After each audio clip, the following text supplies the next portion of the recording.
It's 64 boy. Scratch.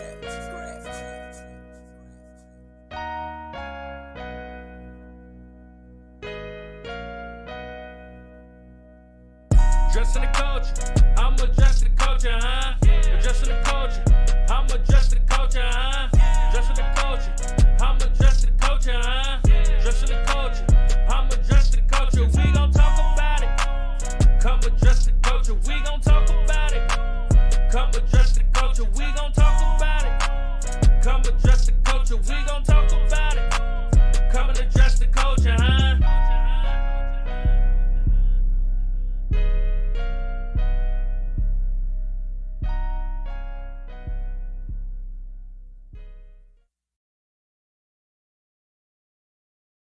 Brick by brick, you get your boy Big Wall, and you already know the vibes when you see my man PSTOCK next to me. Y'all know what type of time we on. We are here to address the culture, and that's what we here to do, right, P?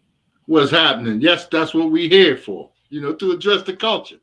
And like I said, every time we have these episodes and these shows, it's like a family reunion, Yeah. And for our viewers, it's great because you get a chance to see people that you may have heard of, but you might not have ever seen or had the opportunity to hear them speak or see them talk about themselves and their history. So we like these opportunities on Address the Culture to make it happen with these type of shows and to address the culture, let people know what's happening. And still the fallout from the Will Smith news is going around, and the Grammys other night. So, I like to ride with that, let people know, man. So, You know what? Like, tonight kind of fits, you know what I mean? Because Will went up there and he did what he did. He smacked Chris Rock. And the people that we got on tonight can smack people too. You know what I'm saying? Yeah, they can smack people. You know what I'm talking about? They can smack people. Yeah. They smack back. Yeah, so that's the thing. With technique and knowledge and wisdom. You know what I'm talking about? Yeah. Absolutely. So, I love these type of when we do these shows, man, because the tradition and the art, you know what I mean, and the fact of just keep growing knowledge, passing it on from one generation to the next, man. I love it. You know what I mean? Because it's not a lot of that going on. You know what I mean? Like in our culture, it's like the microwave culture. If it's not in your face, they don't know it. So they don't want to dig back and know their history. So that's why these kind of shows is very important. You know what I mean? Very important, especially for the hip hop, communities, these millennials, these new ones that watch these John Wick movies and Born Identity movies, and just to see how the art is incorporated into the action of these things. And these are the real life guys. Absolutely. These are the guys that teach those where guys they get that from. Where they get it from. Yeah. It's called consult. So and some of them are even actors themselves and stunt coordinators and the whole nine. So it's all a big tie-in with the art, and it's a lifestyle, for most of these guys. It's a very sacred lifestyle. And hey, we want to address the culture on it and let them address the culture and let you know what's happening. You already know. So what we're going to do, you already know the vibes. We're going to take us a quick break, you know what I'm saying, pay us some bills. And we're going to be back, you know what I'm saying, with DARREN TIBON. We call him our third guest at this point. He's the third eye. He's the third eye. Yeah. He's the third guest. And we're going to let D come in, tell us what he got going on with his dope Legacy 9. And, we're going to address the culture, man. We're going to do what we do. We'll be right back after these breaks. Be right back. But, Legacy 8. You know you can whoop everybody around you. You know what I'm saying?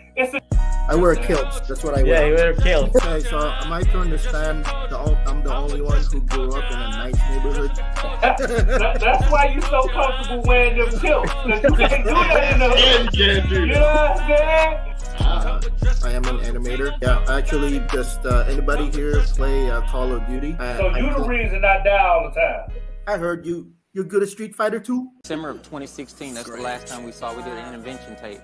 And the intervention would show more detail about what was going on, how Jocelyn looked. She didn't look like herself. She looked like she had lost she weighed about 90 pounds.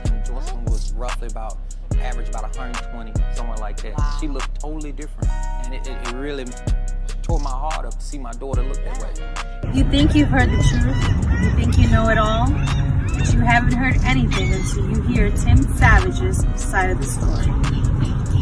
On the next Let's Talk with Big Walt and Lizette, we sit down with Timothy Savage, Troy Saloon's father, to get his side of the story. Be sure to tune in. Is there anything you want to say to your daughter? Yeah, one thing I want to say to my daughter. What's going on? We are back. Y'all already know the vibe. We are here to address the culture. Y'all see who here. He's a familiar face on the platform at this point. Y'all already know what's going on. What's happening? Brother PSTOCK, Tone Big Wall Capone, Allude 19. You guys know I love this platform right here. And what we have today, Hawaiian martial arts, what was developed in Hawaii on the island of Oahu. And I got some very special guests that's supposed to be able to tap in today. I hope they all can tap in. Yes. But what we have here, we have lineages, okay? Halaka Namahoe, okay? The late Grandmaster Sonny Gaskin, his lineage. We have late Grandmaster Bill Ryosaki, Hawaiian Kempo. And we have a couple of cats going to come on in and talk about it too. So far, we got Adam James. He's able to tap in right now, and I'm hoping Alfred Urquides from the famous fighter family, the Urquides family. Last I checked, he was trying to get in the show, but I hope he can tap in too. But he's also the late Grandmaster Bill Ryosaki lineage. So when we combine Palaka Namahoe and the people that he trained under, you see there's other factions of martial artists from Hawaii that came here to the mainland and spread their art, okay? Got your Kaji Kempo, your Kempo, Hawaiian Kempos. And who is able to tap in today is Adam James. Adam James, I first met at Legacy 2. That was in Long Beach, filmed on the Queen Mary ship. And he came in to assist the late Grandmaster Leo Fong, who was also a student of the late Grandmaster Angel Caballas. So I'm really happy to see Adam James. And not only that, he's going to host Legacy Las Vegas 9 Circus. He's going to be one of the headliners too. Great individual. He was raised, I believe, born and raised on Oahu. And as a young child, he got to train under the, late Grandmaster Bill Ryosaki, amongst others, as a young child. But I believe he played for UH2 football team, and he came here to the mainland and did his thing and continued training the martial arts, as well as he got involved with film too, several different parts that he has played in film, and he's just a great guy.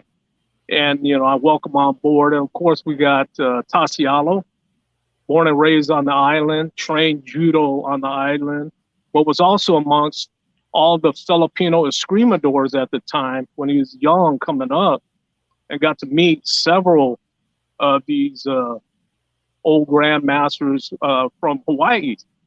But also, he lived with the late Grandmaster Tony Ramos. He's like family to them. So in being part of that connection, he got to see everything going on as a young man. And plus, he trained also under the late Grandmaster Angel Caballas. And he's been training with my organization now for over 10 years too, to help keep sharp in the Serrata Eskrima as Angel's disciples and all these years later. But, this is a fantastic show for, folks like Adam, Halaka, Tasialo, Alfred Urquides, all come together and talk about their experience with all these great men from Hawaii and how they brought it here to the mainland. And these guys all got to train with a lot of these men. So this is a wonderful show to present these guys and to talk to Big Tone and PSTOCK, and get to talk about their experience, their lives. So this is a very sentimental address show. The culture, as you say. Addressing the culture. Come address the culture. Addressing the culture. And I'm really crossing my fingers that Alfred Aristides comes on. I hope he could tap in, because he's a very unique individual, come from, you know, a very, very famous fighting family. His sisters, his brothers, they're all fighters, bro. All of them are fighters. So I'm hoping he could tap in. But in the meantime, brother, you know, we got a couple guys on here, and let's address the culture. Let's address the culture. You know, let's address it. You know, like I love what you're doing, man, because this is legacy, right? You know this is legacy. Hence Legacy 9. That's gonna be in Vegas, man. That we continuing the legacy, and that's what we doing on this platform, man. I love what you're doing. You know, you just started what you started. Thank you. You know, it's just a continue on us doing it on this platform, where we're continuing to give people that flowers, so to speak, and moving the culture forward. You know what I mean? Most definitely. But you know, one of my first senseis, he was also my dad's teacher, Shihan Rodney Hu Sensei. Yeah.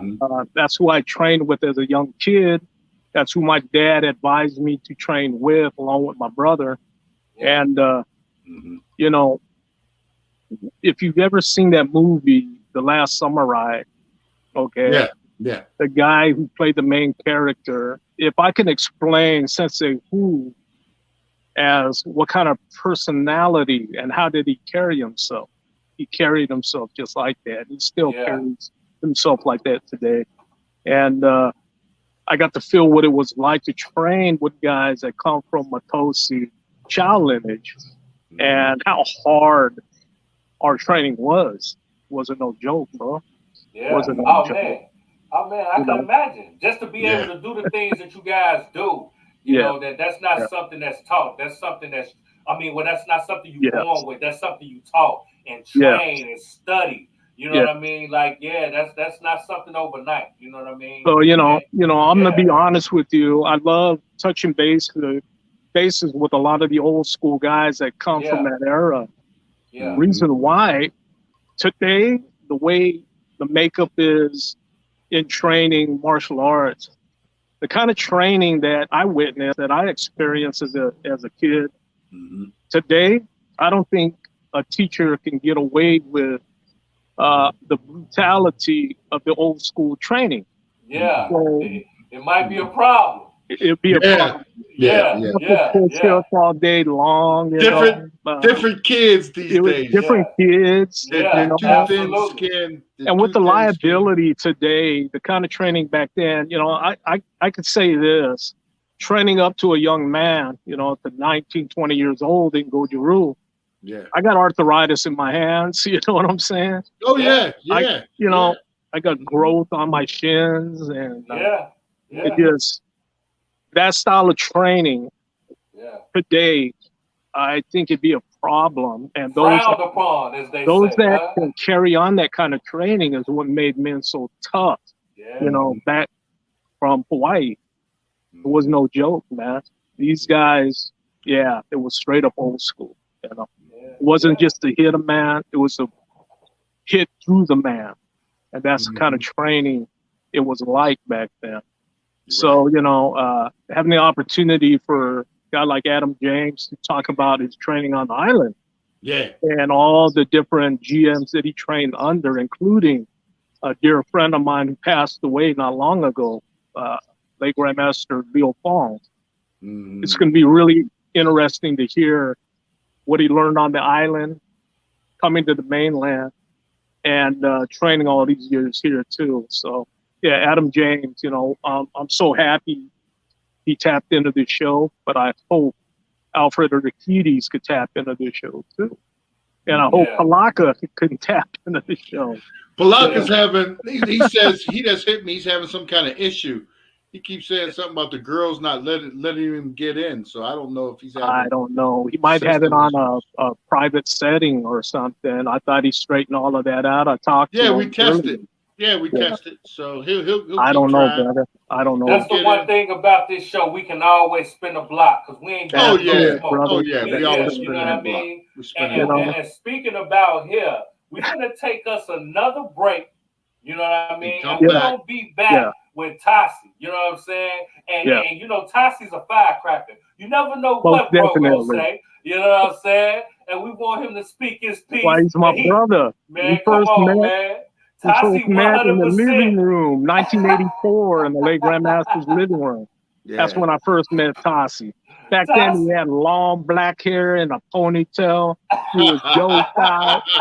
You know what I mean? I was about 19 at the time. I was yoked out and just ready to fight the world, you know? Yeah. But, you know, as we age, we look at things in different perspectives. Right. You know? We look at the beautiful experiences of training amongst all these great legends. Yeah. And then being able to get on this show and talk about it. Yeah. Okay. You know, TASI gonna come through and address the culture. You know what I'm saying? Definitely. You better believe that. You know what I'm saying? So we're gonna take this little small pause for the cause, and we'll be right back with the one and only TASI. Okay. You know what I'm saying? Let's go. Let's do this, brothers. We'll be right back.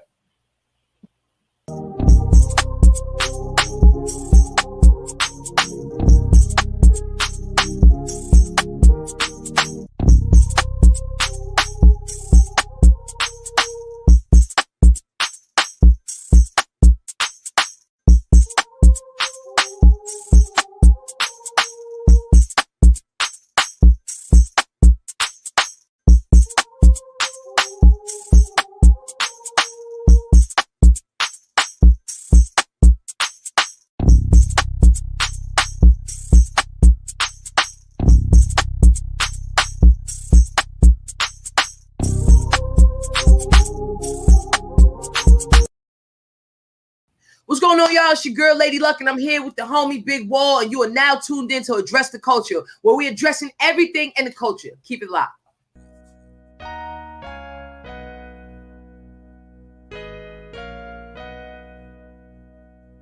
Addressing the culture, I'm addressing the culture, huh? Addressing the culture, I'm addressing the culture, huh?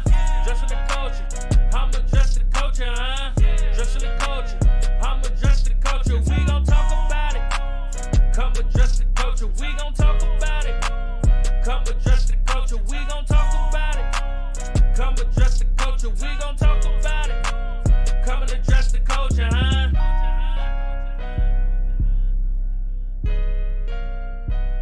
Young and AZ, man. Stay tuned in, man. We just getting started, man. We addressing the culture. You already know the vibes. We are back. And we are here to address the culture. Now, if you see on the screen, we done added the one and only TASI to the building. What's going on with you, TASI? How you doing, bro?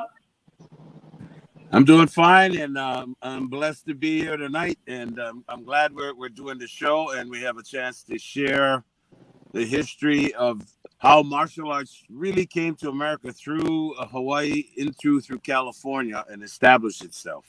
Yeah. Mm-hmm. Yeah. That's big. It is, man.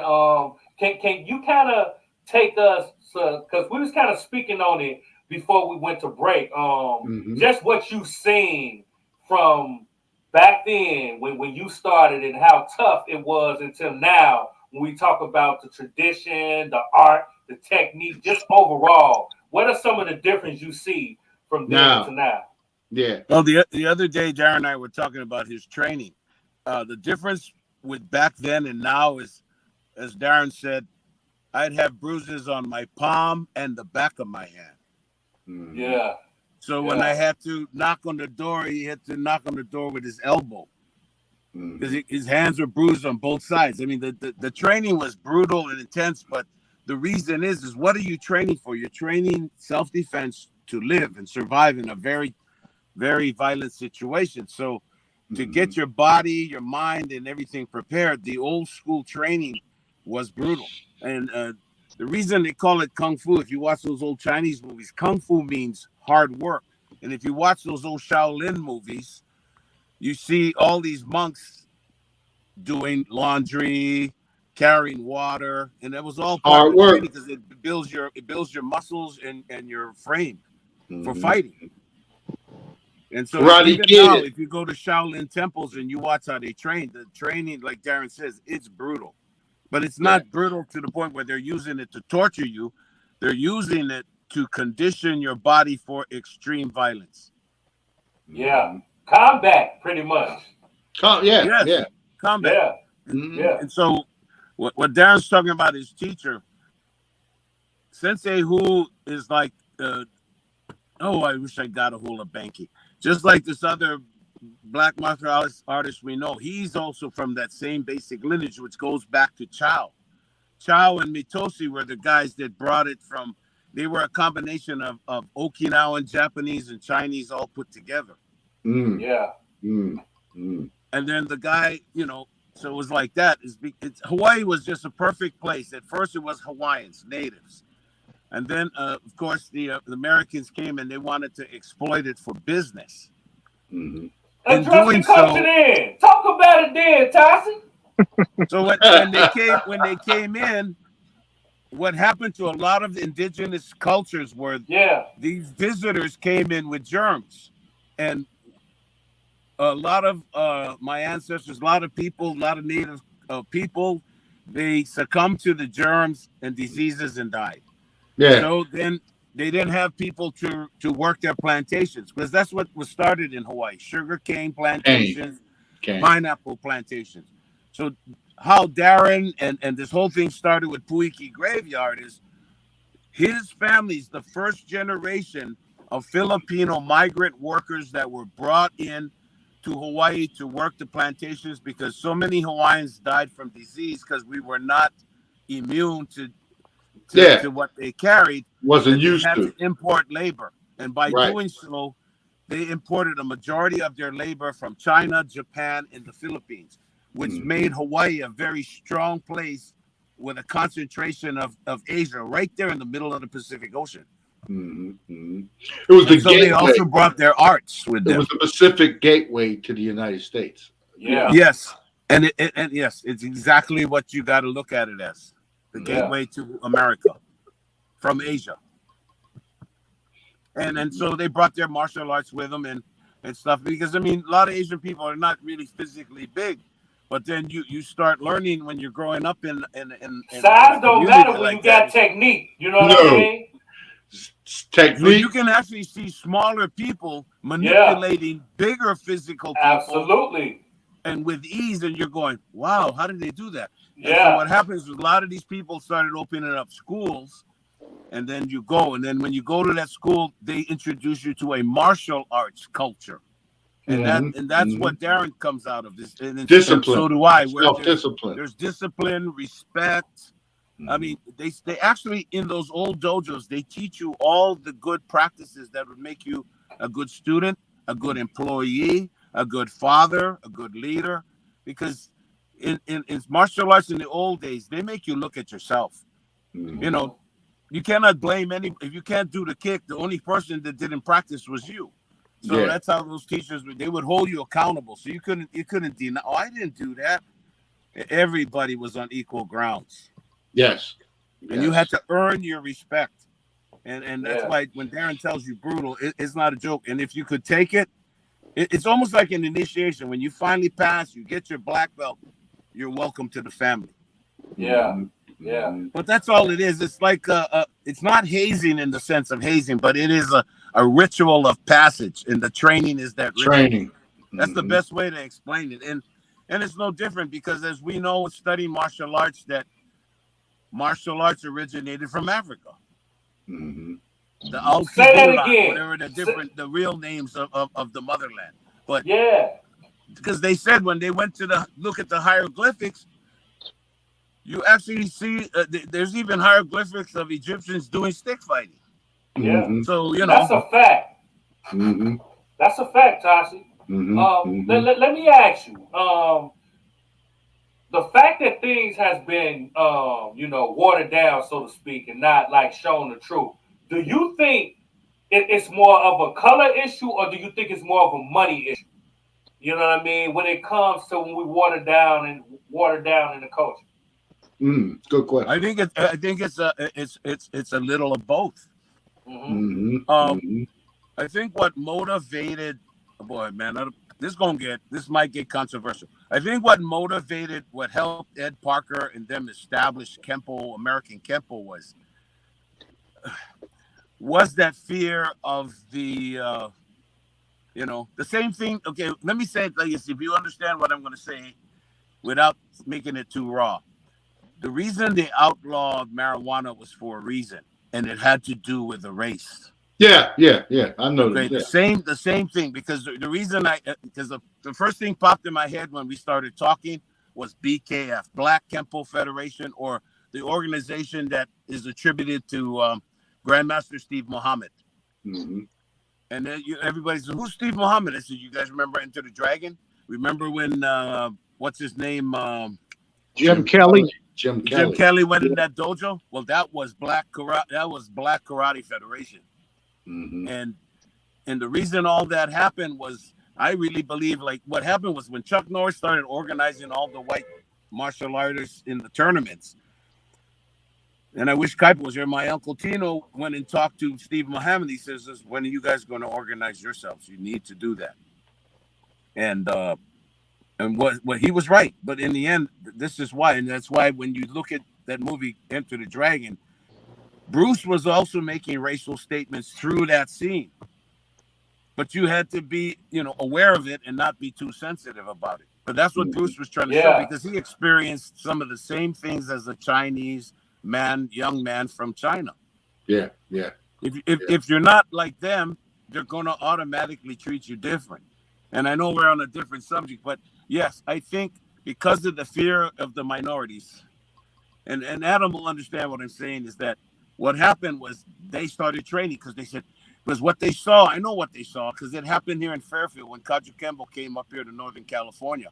They saw one little Asian guy take out like 4 or 5 guys by himself.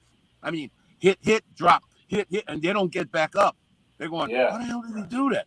Mm-hmm. 1 hit, 2 hit, the guy goes down, never stands up, hits this other guy, and by the time he's finished, he just dropped 5 people. Mm-hmm. Yeah.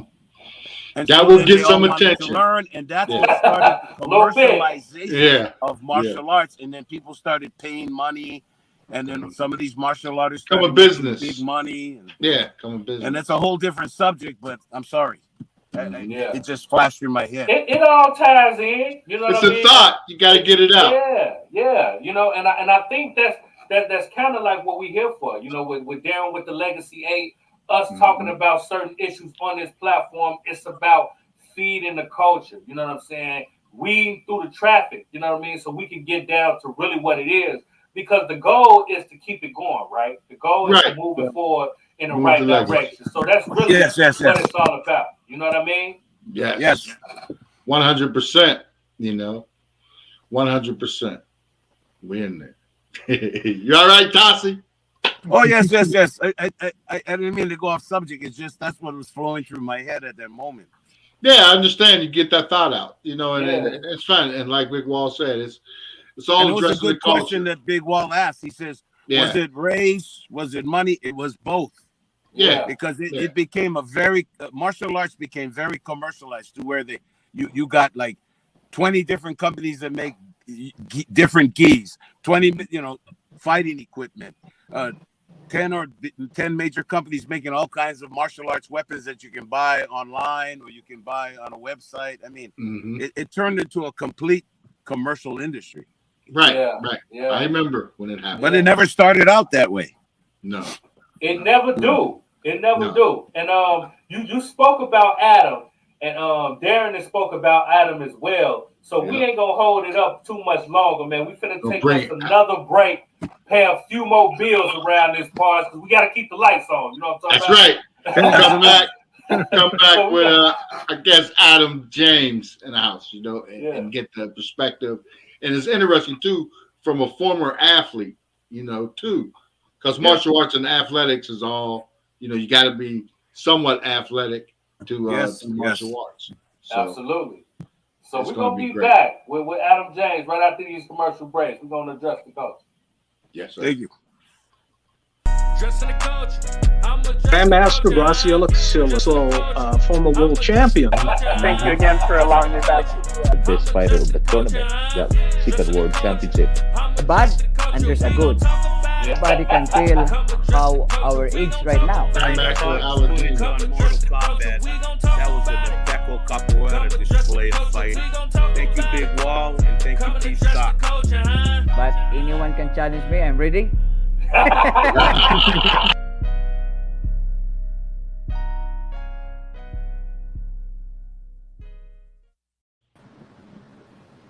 we are back. We are here to do what we do, address the culture. Now, we got Adam James in the building, man. Welcome to the show. How are you doing, brother? I'm fantastic. It's great to see everybody. It's an honor to be here. Thank you very much for having me.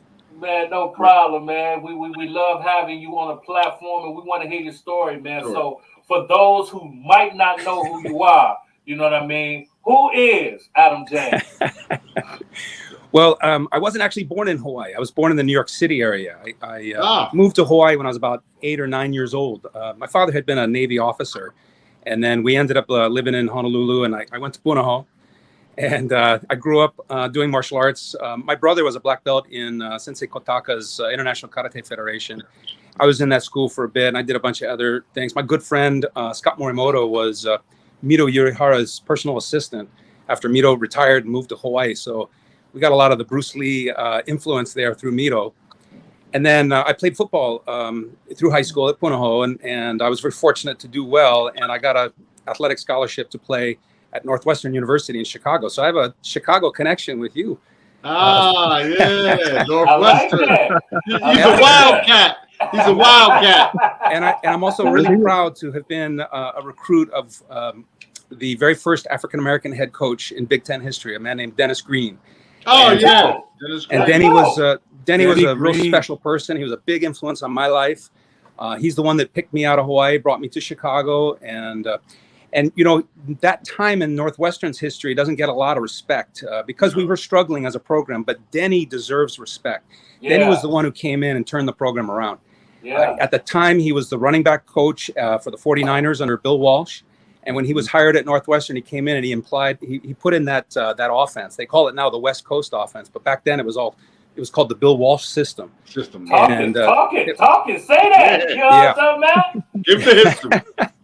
So it was a pleasure training with him, playing under him. And then actually I played under another terrific coach named Francis Pay. And Francis took over for Denny when he left, went back into the NFL.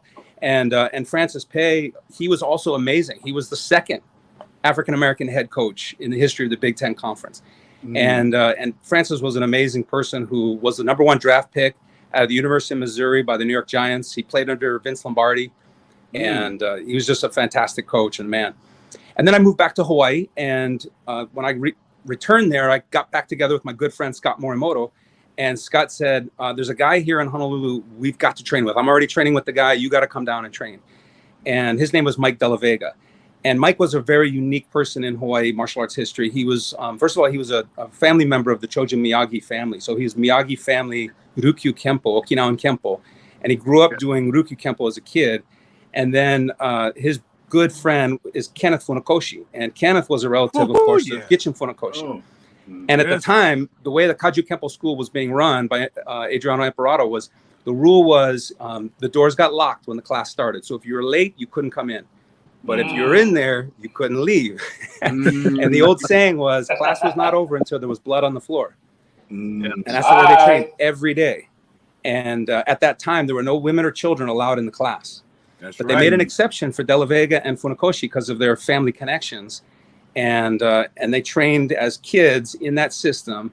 So Della Vega was one of the last Kaju Kempo students coming out of that. And then for him, he joined the United States military. He became a long-range reconnaissance officer during Vietnam, and he actually trained Green Berets and Special Forces officers while he was there. And then he returned to Hawaii and opened up the school called the Hawaii Shinkan Okinawan Kempo Karate Dojos. And I was very fortunate when Scott Morimoto introduced me to the school that I got to meet him and train with him. I rose through the ranks and eventually became chief instructor for the school and came to the mainland to open up dojos for Hawaii Shinkan. But it's always my foundation, Hawaii Shinkan, Hawaii martial arts, the Kempo and the Karate and the Jiu-Jitsu. It was all combined in there. It was not separated out. You train this, you train that. It's all one, it's all integrated. And that's where I got to meet another amazing person was Leo Fong. When I moved to the mainland, Leo became my good friend. We started doing some movie project stuff together. And he became obviously my mentor and a tremendous influence on my life. And I got to train with him in his systems, Wei Kundo, Chi Fung and modern eskrima. And that's where the Filipino martial arts comes back in. He, of course, trained with Angel Cabalas and also with Remy Presas. And then Leo kind of took all that he learned from Angel and from Remy and he put it together in his system, modern eskrima. And one other guy I want to share with you guys that has a Hawaii connection you guys might not know about. And I also got a chance to work with Bob Wall as the director at World Black Belt. Remember Bob Wall? Yeah, and Bob's a character. Yeah. And not everybody, loves Bob, but other people do, and whatever. He's a martial artist. But Bob and I had a moment when I first went in for my interview. I'd never met him before, and he learned that I was from Hawaii. And he said, "Oh, there's a guy in Hawaii. He's a really good friend of mine." Because Bob had traveled in Hawaii a lot and spent a lot of time there because of the martial arts and everything. And the name came up, Henry Ayao. Well, Henry Ayao was my really good friend at the Outrigger Canoe Club. I worked for 5 years as the fitness center, the weight training director at the Outrigger. Yeah, That's right. Training all the paddlers and the surfers and the volleyball players. But Henry Ayao was the minister of Aloha. He was Duke Hanamoku's good friend. And Henry had an impact on my life, sharing more about Aloha, that is the key to greatness. Having the aloha in your heart and sharing that every step, every day. And I remember sitting across the table from Bob Wall, and when the name Henry Ayao came out, we both went, we both knew Henry, and he's like, "Okay, when do you start?" Yeah, that's how it goes. Henry Ayao. Great guy. Canoe Club. Yeah. Yeah, that's the nephew of Eugene Duvachel. Yes. Yeah, that's the great thing about Molokai family, all Molokai Island family. I know who they are. Uncle Henry, because my cousins and my aunties are members of Outrigger Canoe Club. Oh, yes, man. Love it. Yeah, my aunties ran the Kamehameha School Song Contest for 65 years. My auntie Martha Hohu and my auntie Leila Kiaha, and and my uncles graduated from Punahou. And he was probably the first Hawaiian to go to Stanford and graduate from Stanford. His name was Samuel Poi Poi. And my uncle Andrew Poi Poi graduated from Punahou. And so did Barack Obama. But, that's right. So were you at Punahou? Were you at Punahou when Mark Tuine was there? Because Mark is my cousin. Oh, really? Wow. I was actually, I'm younger than Mark, but when I was coming up, they always compared me with Mark. They'd be like, "Hey, man, you got to be like Mark." And then, but my coach was Kaliane. And then, yes, Kali was a good football Kali, player. great coach, great man. And then another person that I will take a moment to pay respects to is a man named Sean Akina. And Sean was one of the great quarterbacks of Hawaiian football history. Sean was the first quarterback to throw for over 5,000 yards as a high school football player in Hawaii. Yeah. And he was a terrific quarterback. And then as a freshman at the University of Utah, where he was on the team, he was in the weight room working out, and he had a heart attack. Something happened in his heart. There was a disconnection with the nerve and the beating. So he unfortunately passed away at a very young age, 18 years old. And it was a tragedy for everybody who knew him because he was such a great person. As good as a football player as Sean Aquino was, he was a better human being. And so it was a sad day that we lost him. But that's another person, like with Henry Ayao. I strive to live every day with aloha because I had an opportunity to know Sean Aquino. Oh, wow. That's yeah. Adam, did you play quarterback as well? No, I was the guy to hit the quarterback. Oh, okay. He was a linebacker or defensive end, outside linebacker. Yeah. Okay. Were you playing when Tanawai Reed was playing? No, I was in the early '80s when I was playing at Punahou, and then by the mid '80s I was at Northwestern playing with Dennis Green. I just brought that up because Tanawai Reed played for University of Hawaii. He is the stunt double for Dwayne Johnson. Oh, wow. Fantastic. Yeah, that's another big influence on my life is University of Hawaii. Even though I didn't get to play there, I took a lot of classes there, continuing education classes. I spent a lot of time there. I went through the football training program as a high school player, and I have a tremendous love and respect for the University of Hawaii. And it's part of why I named my martial arts organization Rainbow Warrior Martial Arts. It was both a tip to the hat to Hawaii martial arts, right on. But also the part of the reason why I chose the Rainbow Warrior name is because there is a legend in many of the nations of North America, the Native American nations, even though many of those nations didn't actually connect and have regular dialogue, they all shared this legend. And the legend was that one day the world would become sick, and then the warriors of the rainbow would appear, and they would unite all people, and we would save the world together. And that's why Greenpeace, when they first formed, they bought an old ship and they named it the Rainbow Warrior. Yeah. And what they strived to do was not just stop whaling. This is another part of their early mission, was stop nuclear testing in the South Pacific. Yes. At that time, the French were still setting off nukes in the South Pacific. And what did the Rainbow Warrior do? It sailed right into where they were getting ready to set off a nuke, and it sat there. And they said, you're going to set it off, you're going to kill a bunch of people, don't do it. So what did the French do? They sent a bunch of commandos on the ship and they blew it up. So that was the end for that Rainbow Warrior. But we keep fighting on, you know, we keep going, right? There's no yeah, hooray for the Illuminati. Hooray for the Illuminati. It's funny you mentioned that, because when I was in the Navy and we was going to Australia, yes, we had one of the Greenpeace ships roll up on our ship and hit us with the paint or whatever it was. You know, they got us with the paint and you know, jet in and jet out. So I'll never forget that. But yeah, they're serious, you know, and for good reason. I understand. Yes, everything is fighting with the environment, which is very important. We got to take care of the earth, and I love that thing, and that's why we got to do a show about Hawaiian history. Yes. I want to bring it back and get the Hawaiian history and the Filipino history. I want to bring all the ties together. American history, we know, we understand. We understand after years of study and research, we understand our African history now, even though they don't push it in education. But do we know? We need to know more. We need to know more. We always need to know more. We always need to know more. There's a lot of blanks in that equation. Yeah.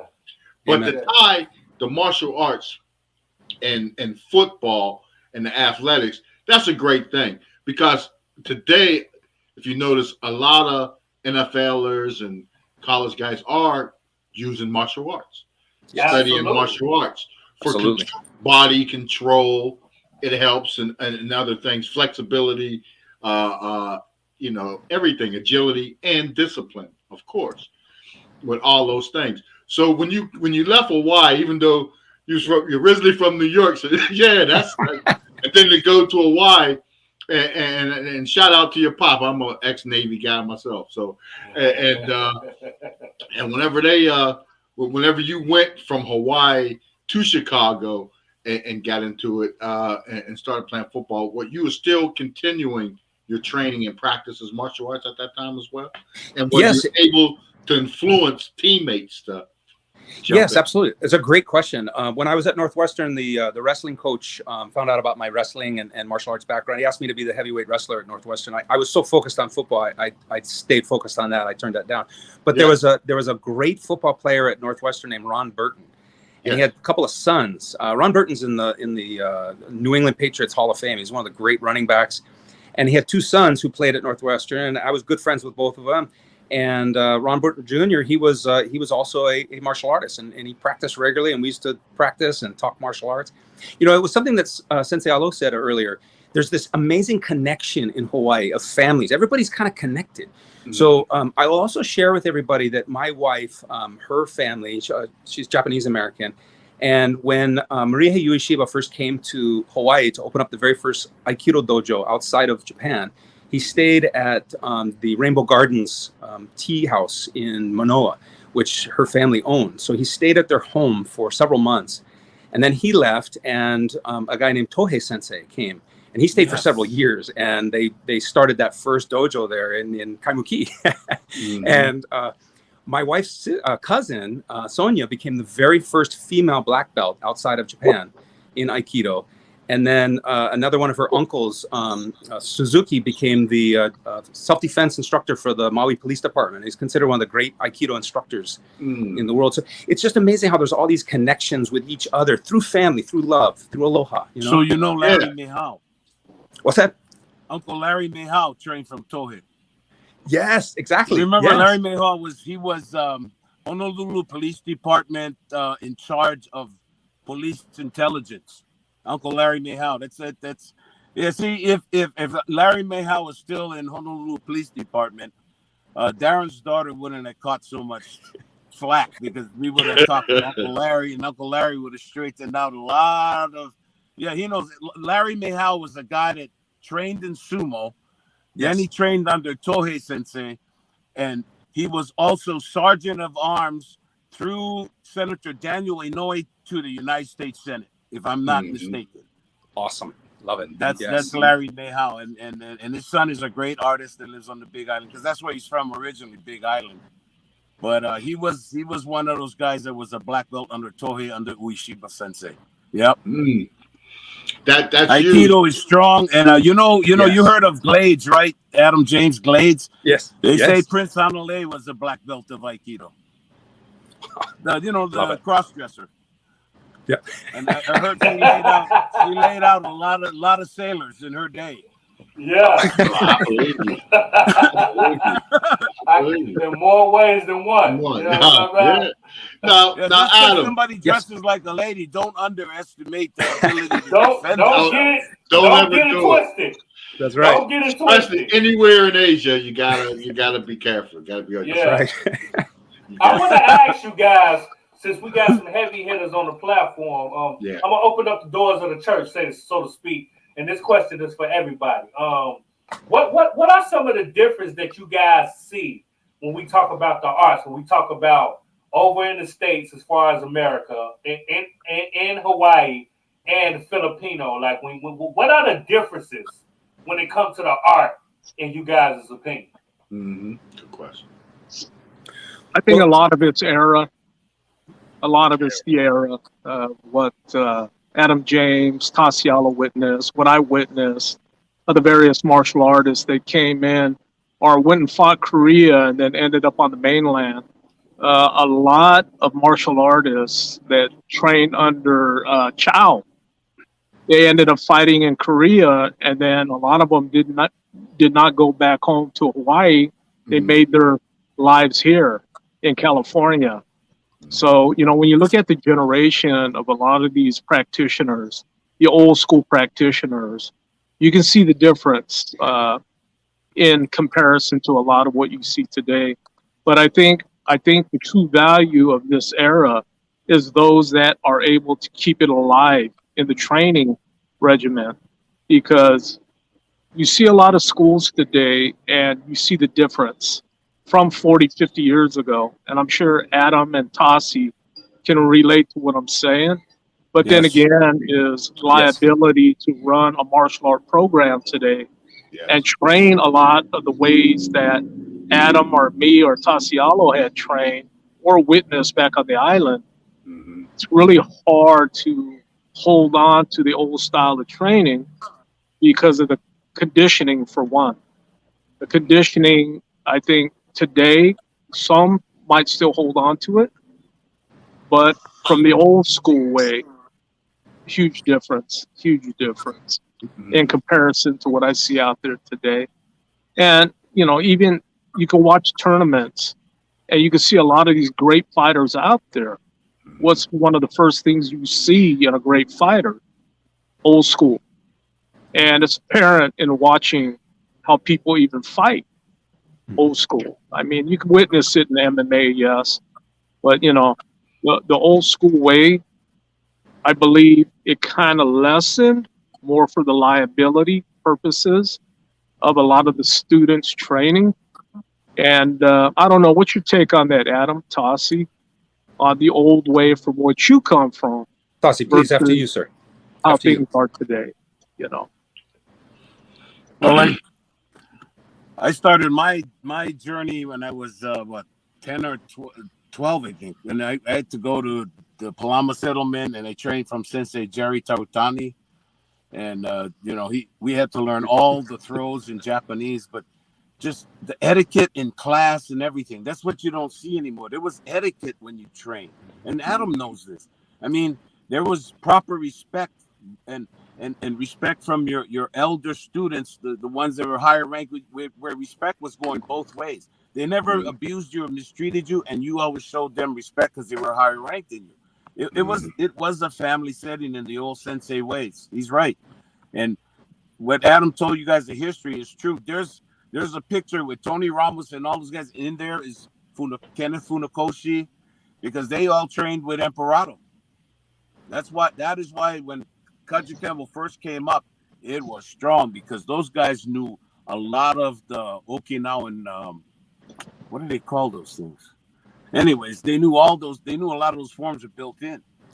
Mm-hmm. And then you had all the Okazaki influence in judo, and like that's who my teacher trained from, Jerry. And a Palama settlement was no joke. It was the YMCA of Hawaii when I was growing up, and you could take music lessons there. You get your teeth fixed over there. You could learn how to swim.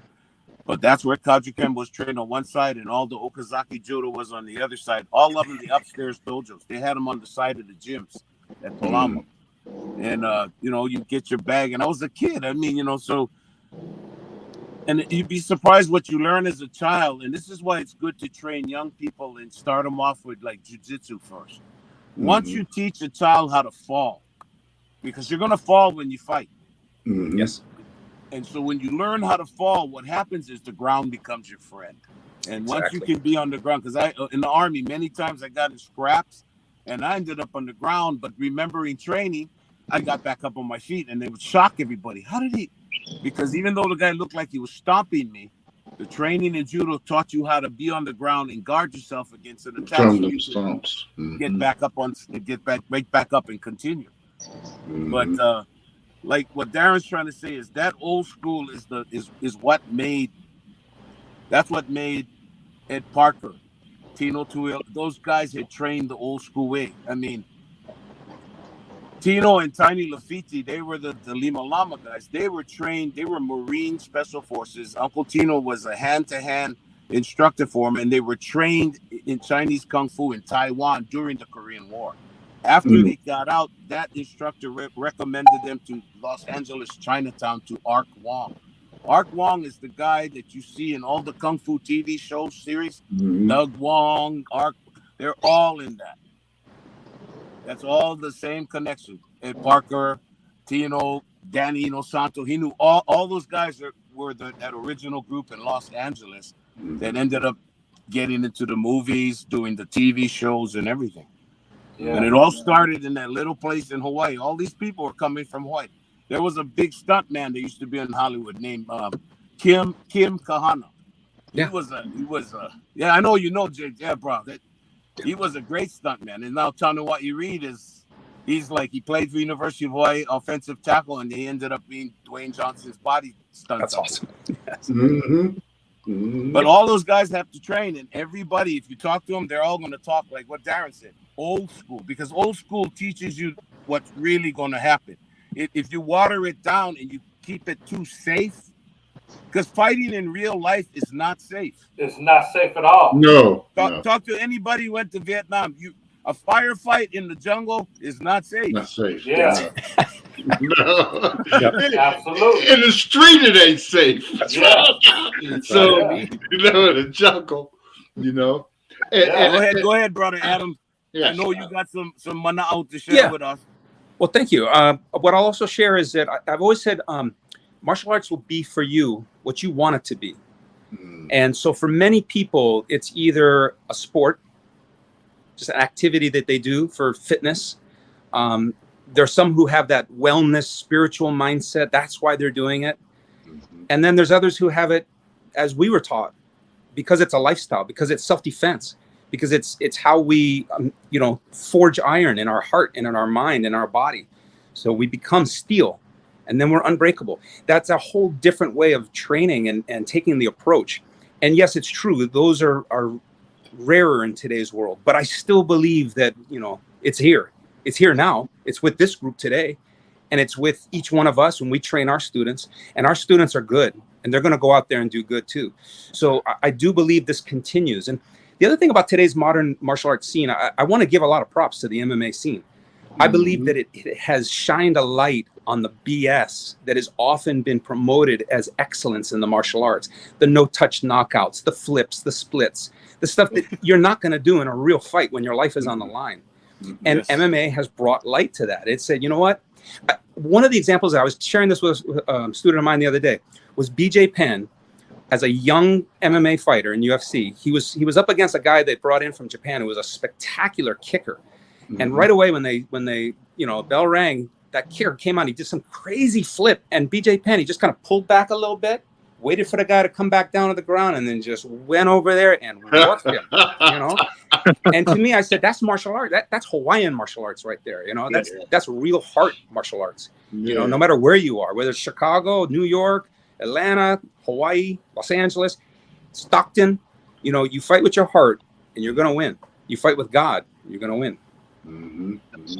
Now, Adam, before we move on from you, how, and related to that, how is the martial arts now that you see incorporated into the movies and TV shows today, and how about that influence? How much of influence of that is carrying over to the youth going? That's a really great question. Thank you very much for asking me. It is one of the fortunate things in my life. I've had the opportunity to work in the film industry. When I first came to the mainland, I had an opportunity to work in the movie Under Siege with Steven Seagal, and I did a fight scene with him. And whether you love Steven or not, he's kind of like Bob Wall. Oh. But it was a great experience for me. And I'll always say I owe him a debt of gratitude, and likewise with Bob, I owe him a debt of gratitude. To me, there's a tremendous growth in that area. In the early stages, definitely when Ed was in the Pink Panther and Bruce was doing his thing, we did see some terrific martial arts, but then it kind of got away from that a little bit. It became more fantastical and less reality based. Yes. But I just recently watched, my son is a young guy, and we've been watching all that Marvel stuff, and we watched that new show Daredevil. And I'll tell you that the martial arts in that was some of the best I've ever seen choreographed for a fight scene. It was terrific. And I did say they did do one fight scene where a lot of it was reality-based, fantastic stuff, and then he would pause and he'd do a jumping flying kick, and I'd be like, okay, I'd leave that out personally, but I get why they're doing it. I want to make it look spectacular, like a video game. But other than that, it was terrific stuff. It looked like Kempo. It looked like Lua. It looked like real fighting going on. So I got to tip my hat to the guys and gals that are a part of that team and the work that they're doing. And I'm really, I'm excited about the future for the martial arts. Between the growth in the MMA scene, the changes and growth we're seeing in the film world, and then it's up to us. It's up to us as the traditionalists, the ones who aren't maybe traditional in the sense that it's got to be a certain style, but in the tradition of it's got to have that spirit, the one that we knew. And when it's lacking, we're going to call it out. That, I feel, is important to continue to call it out, encourage it, and we're going to see it continue to grow and get better and stronger. That's good. And I agree with you on that point. And I think it's programs like this, it's events like Legacy 9 that Darren holds, where we can get grandmasters and masters such as yourself and TASI and Darren and brother Aladdin 19 and everybody else in the building, and then an injection of youth, bring young people that might not have been exposed to it. Because you hit it on the head, Tasi, it's a business today. People are going in to buy their black belts. And it's funny. I've been to a couple of these commercial schools, and it's hilarious because you have parents, just like the little dancing shows they show on TV. You have martial arts parents just like that, that are, that sometimes even more aggressive than their children. So it's kind of wild and funny, but all in all, it's headed in a positive direction. And with the movies, and like you said, Marvel is incorporated in there, but Marvel's more fun. But with the movies like John Wick, and even the one that's coming up that came back with the other Keanu Reeves movie, the fantasy movie that's doing. The Matrix. The Matrix, the Matrix coming back. All of these programs, and my favorite, Born Identity. That's related, and those type of shows that always play that role. And I think programs like that will always give life to martial arts, because they'll always incorporate. There's always fight scenes, and there's always somebody. Either it's the protagonist or it's somebody, the enemy that's well versed in martial arts. And everything. So it's great. I appreciate you, taking the time to come out and talk to us and share with us. And we hope to have you again, on the show as well, with your availability. Well, it's an honor for me to be here with TASI and Darren and both of you gentlemen. Thank you again very much for having me. If I may, I just want to also just give a little shout out to Bill Ryosaki. Yes. Darren mentioned him at the very beginning. He's a really good friend of mine. And Bill was one of the great martial artists of America, truly, of the world. Yes. And I wrote an article about Bill for Masters Magazine, and we called it The Warrior of the Rainbow Bridge. Right. Because Bill was, and so is TASI, and so is all these other great martial artists from Hawaii. We were the ones who helped bring that through the gateway. It was the gateway, but you needed to have the gatekeepers, and you needed to have the people who are going to help pass it on. And I'm proud to have been part of that. And Bill Ryosaki was one of the great martial artists of Hawaii. And he's also, of course, a stuntman, an actor. He's been in a ton of movies. Okay. And I really had a great pleasure knowing him. And he's a great guy. Wow, that's great. That's great. That's what it's all about. That is what it's about, man. And Adam, let our viewers know if you have any social media or any things where people can catch what you're doing. Let our viewers know. Absolutely. Thank you so much. RainbowWarriorMartialArts.com. Come check me out. If I can do anything for anybody, I'm available. Just give me a call. I'll be happy to talk. Email and of course train. So yeah. Hey, always training. I'll still train. I got another quick question. Do you do any football camps or anything like that as well with your time, or is it strictly martial arts these days? Strictly martial arts. I am very honored to have worked with a fitness organization called the National College of Exercise Professionals, NCEP. And what we do is we certify personal trainers across the country, and we certify them in a very unique fitness approach, sometimes called functional training. You see this more and more in a lot of the weight rooms. Mm-hmm. We're the guys that rather than sitting on the bench press, we're the guys over in the corner doing those crazy balance exercises, but also it's all body weight training, push-ups, pull-ups, burpees, all that kind of stuff. And then what we did was we actually created a MMA trainer certification a few years back, about 10 years back. And I was very fortunate to have taught it in Honolulu at the Honolulu Club and the Powerhouse Gym. And then we did it in New York City at the world famous Reebok Sports Club, New York. And then here in Los Angeles, taught the program at the Hayatsan MMA Academy, which is owned by Gokor Chevetchian and his teacher, Gene LaBelle. And Gokor's son, Arthur Chevetchian, went through the program as well. And this is the first ever training program where you get certified as a coach in the sport of MMA, as well as a strength and conditioning coach specializing in working with martial artists. Oh. And so if people are interested in that program, if you'd like more information, you can check out the NCEP website, ncepfitness.com. Mm-hmm. Mm-hmm. And of course, check me out on the social. Check him out. Check him out. He ain't hard to find, you know what I'm saying? We want to thank you guys for coming on, man. You know what I mean? Yeah. And giving us the story. Thank you. We definitely gonna have to spin a block. You know what I'm saying? Y'all co-hosts at this point. You know what I mean? We love addressing the culture. You know what I mean? And having such dope perspectives when we talk about the arts, because this is what we're doing, right? We want to motivate the culture and keep them understanding that it's technique, it's art, it's legacy. You know what I mean? And everything that we're doing, and we just trying to address it. You know what I mean? Yes, sir. So we appreciate you guys coming on. And what we gonna do, we're gonna take us one more quick break. You know what I mean? And me and Pete, we're gonna close out the show. We're gonna give y'all what we here to do, news you can use, and we're gonna address the culture. Thank you guys for coming on the show. Thanks, guys. Thank you very much, Adam. Mahalo. See you at Legacy 9, brother. Legacy Las Vegas, September 3rd. Mahalo, everybody. And aloha. All right. Okay, aloha. Fearless. She's fearless. She's not only a silence breaker, she's an author 2 times. She's funny as hell, and she's just a real one. There was a part of the story when I talked about coming back from Dallas, him picking me up from the airport, and how he beat me in the back seat of the vehicle. And in the headline on one of the blogs, it's very popular, I'm not going to name, it said, R. Kelly ex-girlfriend says that he kicked her in the back seat of his car and said, bitch, stay out of my business.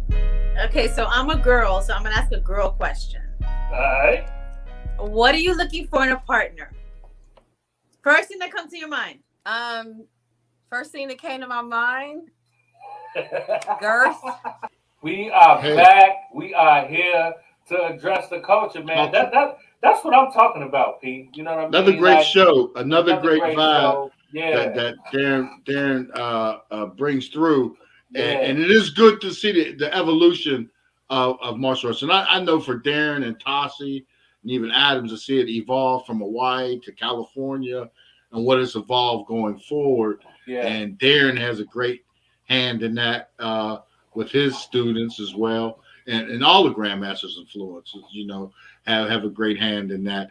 And it's just interesting because there's a lot of football players I know, and probably other athletes too, that study martial arts. You know, back in the day, it was Kareem Abdul-Jabbar, and with Bruce Lee, and was at the Game of Death, you know, in that film. But you know, I knew like Greg Lloyd and guys that are masters or you know whatever form of martial arts they study today. You know, so however it comes about and that way. And in the service, I used to be stationed with a lot of wannabe James Bonds. You know, guys wanted to be James Bond and Born Identities and all this stuff. You know, for all the wrong reasons. You know, so. But this is great. You know, it's great to get these perspectives, and then we're learning the history of these arts as they travel from their origins through Hawaii into the United States. Absolutely. You know, it's great. It's great. That's what we here. Reach one, teach one. You know what I mean? We are here to give you news you can use and elevate the culture. You know what I mean? 100. That's what we here to do, and that's what we're going to continue to do. Now, you heard from us.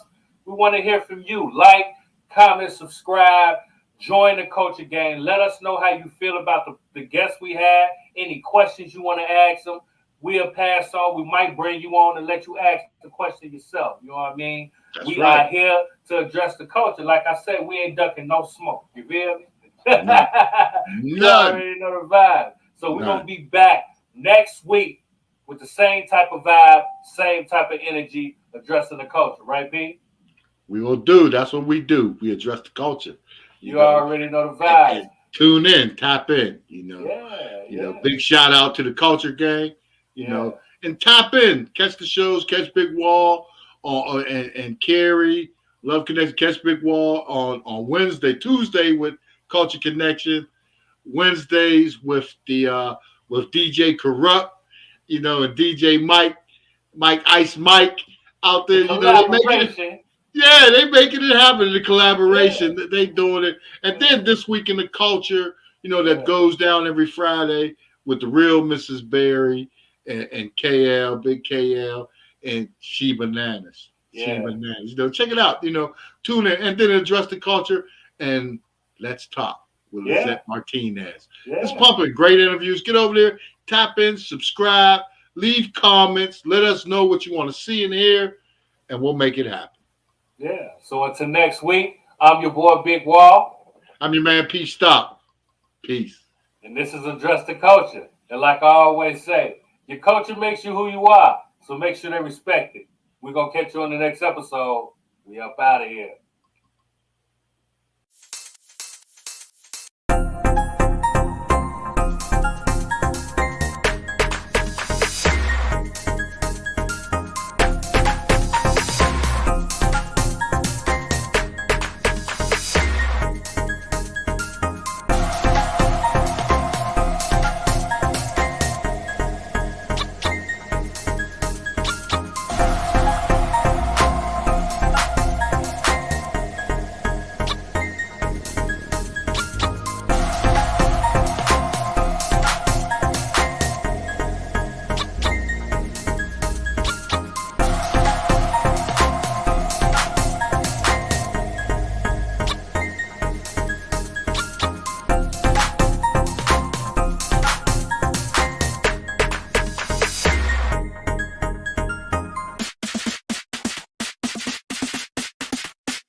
out on hiphoptv.com on YouTube. Shit is fire.